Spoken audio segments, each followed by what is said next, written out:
Good evening. You're with us on DD India. Welcome to Express News, where we update you with the top 100 news of the day from across the country and the world in a quick, succinct manner. I'm Tanvi Taneja. Let us start. Prime Minister Narendra Modi launched multiple key initiatives for the welfare of the Janjatiya community at Janjatiya Gaurav Divas Mahasammelan today. The Prime Minister also launched the Madhya Pradesh Sickle Cell Mission. He laid the foundation of 50 Eklavya model residential schools across the country. Addressing the gathering, the Prime Minister said India is celebrating its first Janjatiya Gaurav Divas today. Prime Minister Modi also launched Ration Aapke Gram scheme in Madhya Pradesh. Prime Minister Modi said that for the first time in the country after independence, on such a large scale, the art culture of the entire country's tribal society, their contribution to the freedom movement and nation building is being remembered and honoured with pride. The Prime Minister stressed that it is our duty to bring the inspiring stories of tribal heroes and heroines in the freedom struggle before the country and to introduce them to the new generation. Prime Minister Narendra Modi paid tribute to BHAGWAN BIRSA MUNDA at Parliament House earlier in the morning. Other leaders, including Lok Sabha Speaker Om Birla, Deputy Rajya Sabha Chairman Harivansh Narayan Singh and Minority Affairs Minister Mukhtar Abbas Naqvi, also paid floral tributes on birth anniversary of BHAGWAN BIRSA MUNDA. Prime Minister Narendra Modi inaugurated BHAGWAN BIRSA MUNDA Museum on the occasion of the birth anniversary of the great revolutionary freedom fighter, which is also being declared as the Janjatiya Gaurav Divas. BHAGWAN BIRSA MUNDA Museum has been built in association with the state government of Jharkhand at the old central jail in Ranchi, where BHAGWAN BIRSA MUNDA had sacrificed his life. The Prime Minister said that BHAGWAN BIRSA MUNDA's museum will play an important role in preserving the contribution of the tribal legends of the freedom struggle. The Prime Minister added that 9 more tribal museums are under progress that will be established across other states. The Prime Minister said that former Prime Minister Atal Bihari Vajpayee was the first leader who focused on the empowerment of the tribal communities. Vice President M. Venkaiah Naidu attended the 6th convocation of People's Education Society, PES University, Bengaluru, as its chief guest. The Vice President awarded degrees to the graduating students. The Vice President also praised the new education policy and said that it is well researched to provide benefit to the students. The Supreme Court on Monday directed the centre to call an emergency meeting on Tuesday to take measures like stopping non-essential construction transport, power plants and implementing work from home in the national capital. The Supreme Court asked the centre and state governments of NCR to address within 24 hours the 5 chief causes of air pollution and submit an action plan by Wednesday morning, when the case will be heard next. The plundered idol of goddess Annapurna Devi that has been retrieved and was finally been installed at the Kashi Vishwanath temple in Varanasi with a ceremonial feat. On the occasion, Yogi Adityanath, Chief Minister of Uttar Pradesh, attended the ceremony and offered prayers to the idol of goddess Annapurna Devi. In Kerala, widespread rain continued to wreak havoc in the central and southern parts of the state. Red alert has been issued in Ernakulam, Idukki and Thrissur districts. On to business news now. The 30-share Sensex inched 32 points higher to end at 60,790. The Nifty also advanced 7 points to 18,109. At the MCX, gold prices were up by 35 rupees to end at 49,349 rupees per 10 grams. Silver prices, on the other hand, were down by 21 rupees to end at 67,123 rupees per kilo. The Indian rupee slipped 3 paise to close at 74 rupees 48 paise against the US dollar. Crude oil prices were trading 49 rupees, 0.81% lower to end at 5,966 rupees per barrel. The Finance Ministry today said that the release of quick estimates of the Index of Industrial Production (IIP) for September 2021 showed a sustained increase in the industrial production. The IIP in fiscal year 2021-22 has grown from an average of 121.3 in the first quarter to 130.2 in the second quarter. The release of Consumer Price Index numbers for October 2021 showed that the decline in annual consumer price inflation has now gradually set in fiscal year 2021-22. The annual CPI inflation has declined from 5.6% in the first quarter to 5.1% in the second quarter. It is lower still at 4.5% for October this year. Similarly, consumer food price inflation (CFPI) has declined from 4% in quarter 1 of fiscal year 2021-22 to 2.6% in the second quarter and further 2.8% in October, showing that the supply side disruptions to food distribution have considerably eased.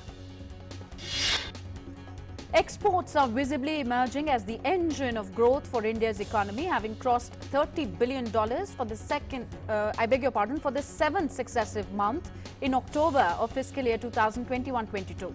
On a cumulative basis, India's merchandise exports in April to October quarter, that is, stood at $232.58 billion, up 54.5% over the same period in 2019. India's fight against COVID-19 continues with the administration of 30,20,119 vaccine doses in the last 24 hours. India's COVID-19 vaccination coverage has exceeded 112 crore 34 lakh as per provisional reports till 7 this morning. The recovery of 11,926 patients in the last 24 hours has increased the cumulative tally of recovered patients to 3 crore 38 lakh 49,785. India's recovery rate stands at 98.26%, less than 50,000 daily new cases being reported for 141 consecutive days now. 10,229 new cases were reported in the last 24 hours. The active caseload is presently at 1,34,096, which is the lowest in 523 days. The active cases presently constitute 0.39% of the country's total positive cases, which is the lowest since March last year. The last 24 hours saw a total of 9,15,198 tests being conducted. India has so far conducted over 62 crore 46 lakh cumulative tests of COVID-19. Weekly positivity rate at 0.99% remains less than 2% for the last 52 days now. The daily positivity rate reported to be below 12%. The daily positivity rate has remained below 2% for the last 42 days and below 3% for 77 consecutive days now. The world too continues to battle COVID-19. The virus has infected more than 25 crore 40 lakh people worldwide. So far, the number of recoveries stand above 22 crore 97 lakh. Over 51 lakh 15,000 people have lost their lives to the virus globally. The United States of America alone continues to contribute majority of the COVID-19 cases in the world's tally. In the US, COVID-19 cases have crossed 4 crore 79 lakh. Death toll in the US stands over 7 lakh 83,000. Israel said on Sunday that children aged 5 to 11 years would now be eligible for vaccination against COVID-19. The decision announced by their health ministry followed approval by an expert panel last week after the US Food and Drug Administration granted emergency use of Pfizer and BioNTech's vaccine for the age group of 5 to 11 years at a 10 microgram dose. Two strong earthquakes struck southern Iran near the port of Bandar Abbas on Sunday, prompting residents to flee their homes and killing at least one person as per reports. The quakes measured 6.3 and 6.4 magnitude, jolting the province of Hormozgan, state TV said. And the tremors were felt across the Gulf in Dubai. Iran is crisscrossed by major geological fault lines and has suffered several devastating earthquakes in recent years. China's President Xi Jinping and US President Joe Biden are all set to hold a virtual summit next morning, Asia time. The leaders are expected to exchange views on bilateral relations and issues of common interest. This will be Xi Jinping's first virtual meeting with Joe Biden after he took office as US President. A number of issues are expected to be discussed in this crucial meeting, prominent of them being trade tensions, escalating military tension, climate change, Taiwan human rights, and an Olympics invitation. US President Joe Biden has named former New Orleans Mayor Mitch Landrieu to supervise the $1 trillion infrastructure plan, the White House said on Sunday. Biden will sign the infrastructure bill today at a ceremony expected to draw Democrats and some Republicans who were instrumental in getting the legislation passed. Russian President Vladimir Putin said in an interview on Sunday that he had rejected a defense ministry proposal to hold snap Black Sea military drills in response to NATO activity because he did not want to escalate tensions in the region. Russia has complained about what it has called a dangerous increase in military activity by the United States and its allies in the Black Sea region. Hundreds gathered in Miami in a show of solidarity with the Cuban people on Sunday. Waving Cuban flags, they gathered near the Freedom Tower in the downtown area. Many demonstrators formed a caravan as they traveled the route between a Cuban memorial and the Freedom Tower. Cuban and US flags could be seen on vehicles in the caravan and on boats near the demonstration. The show of support in Miami took place a day ahead of Monday's planned protest march in Cuba. Thousands took to the streets angry over shortages of basic goods, curbs on civil liberties, and the handling of the COVID-19 pandemic. Hundreds of protesters were later arrested. Cuba's communist government has banned the demonstration, saying it is a part of a destabilization campaign by the United States. Hundreds of protesters were arrested by the police. Following days of restive protests and strike action that has paralyzed sectors of the economy, Bolivian President Luis Arce has repealed a law against so-called illicit profits and terrorist financing that critics allege is a government reused to seize private property. Spanish Coast Guards found the bodies of 8 African migrants in a boat which was drifting in the sea off Spain's Gran Canaria island. 62 migrants, all of them men, except a 12-year-old boy, were rescued by the Coast Guards.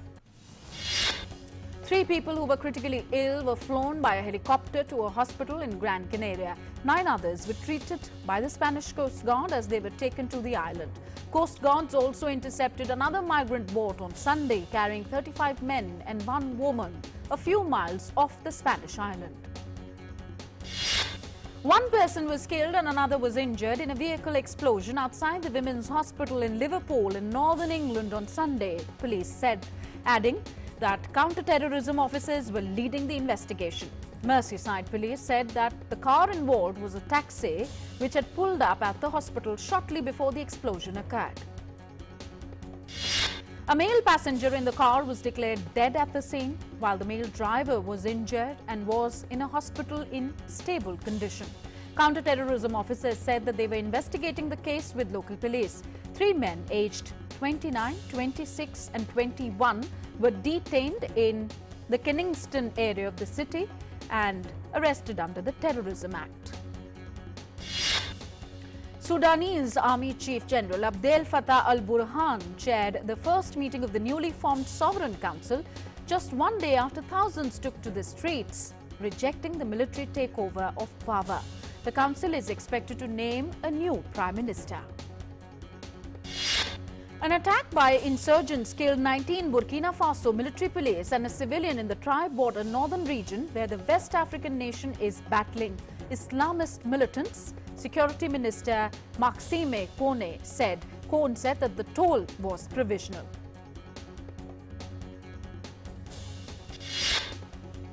Yuma, a manatee in an aquarium in Japan's southernmost prefecture of Okinawa, turned 20 in October, adding another year as the oldest among manatees born and raised in captivity in Japan.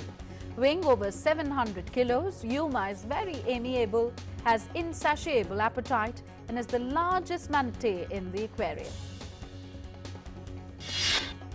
Yuma has grown to be more than 300 centimeters long and weighs about 700 kilos. She is said to be about 40 years old in human years.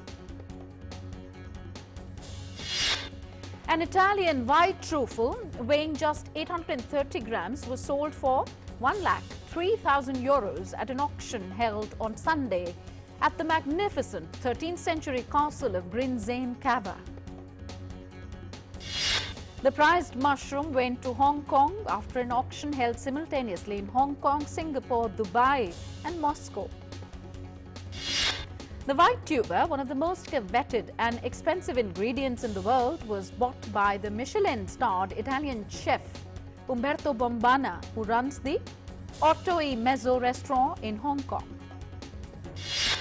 Venezuela sought to break the world Guinness record for the largest orchestra with more than 12,000 musicians from El Sistema who performed a classical piece in full for more than 5 minutes in an attempt to surpass the current mark of a Russian group about 2 years ago. The musicians in white shirts performed Slavonic March for about 10 minutes. Guinness will announce the verdict in the next 10 days. In a tin shed in the back streets of Congo's Kinshasa, self-taught Jean-Luther Misoko Nazalaya, popularly known as Soklo, uses brake cable and plastic chairs to make guitars which are considered by some aficionados to be among the best in the world. For 40 years, this has been Soklo's passion, and he incorporates a host of recycled materials.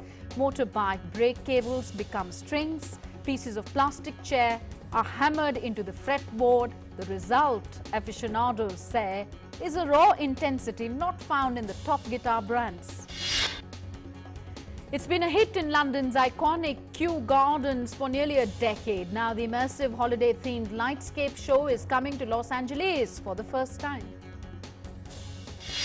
Visitors are treated to a mile-long course showing orbs lit with gas torches to the theme of Silent Night, pop-up coloured Christmas tree, tents, a light-projected version of Hollywood's Walk of Fame singing trees, and the centerpiece display, a cathedral tunnel lit with thousands of LED bulbs, creating a magic arc perfect for Instagram moments.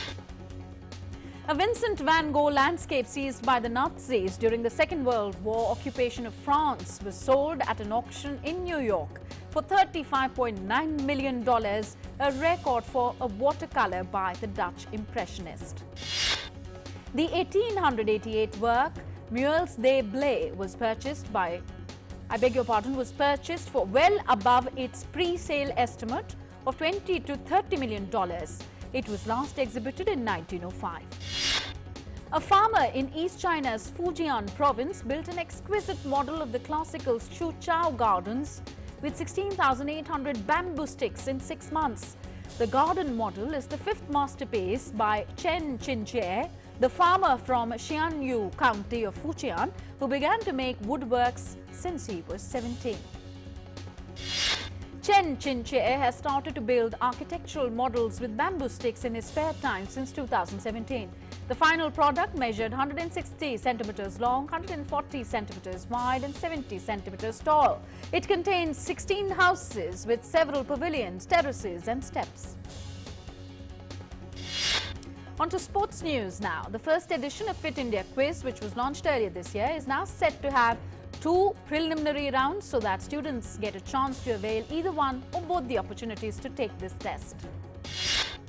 A polo competition was organized at the Vishwanathan Polo Ground in Dras, where a total of 10 polo teams participated from different villages of Dras subdivision in Kashmir. In soccer, Fulham striker Alexander Mitrovic scored a dramatic late winner as Serbia booked their place at the next year's World Cup in Qatar.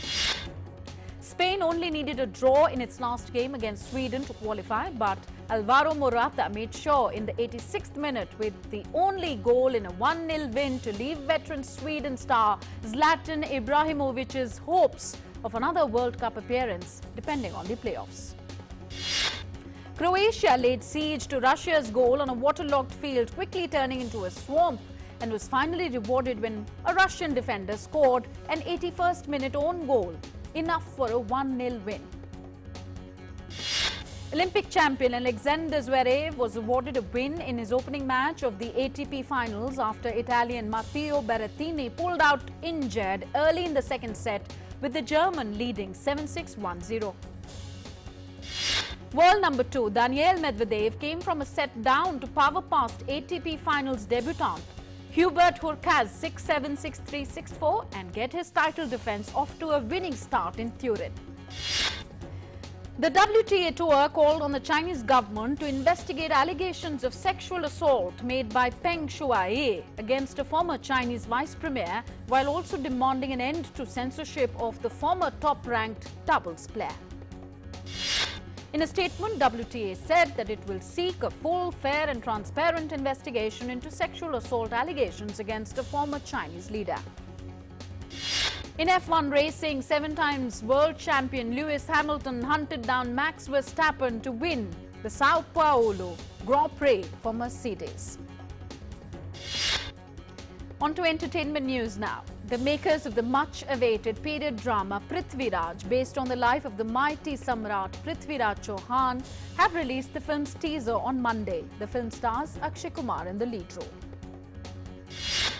Alia Bhatt starrer Gangubai Kathiawadi has got a new release date now. The film will release on February 18th next year. The makers of the upcoming comedy film Wo Ladki Hai Kahan have unveiled the film's first look on Monday. The makers of the hit series Inside Edge have announced on Monday that the third season of the Amazon original series will premiere globally on December 3rd. Clifford, the Big Red Dog, beat expectations in its North American box office debut, hightailing it to a 5-day opening of $22 million.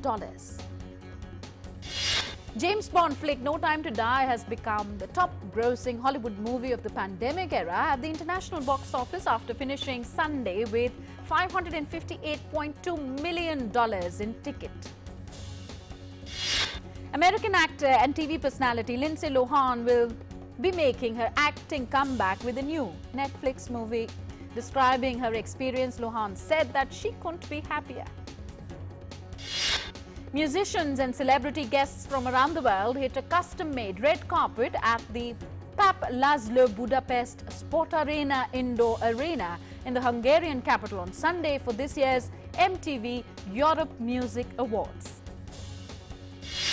Apple has rolled out its first Korean-language original series this month to coincide with the launch of its Apple TV Plus streaming service in South Korea.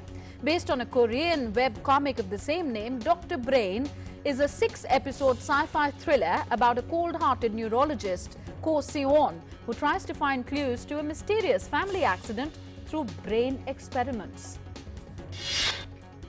And Hollywood actor Will Smith launched a biopic, King Richard, on the closing night of the AFI Film Festival. The film stars Smith as Richard Williams, the father and coach of tennis legends Serena and Venus Williams. So that's it in this edition of Express News. We will be back tomorrow, same time, with the top 100 news of the day. So until we meet again, you take very good care of yourself. COVID-19 is still around, so put on your masks when you move out. Stay safe. Namaskar.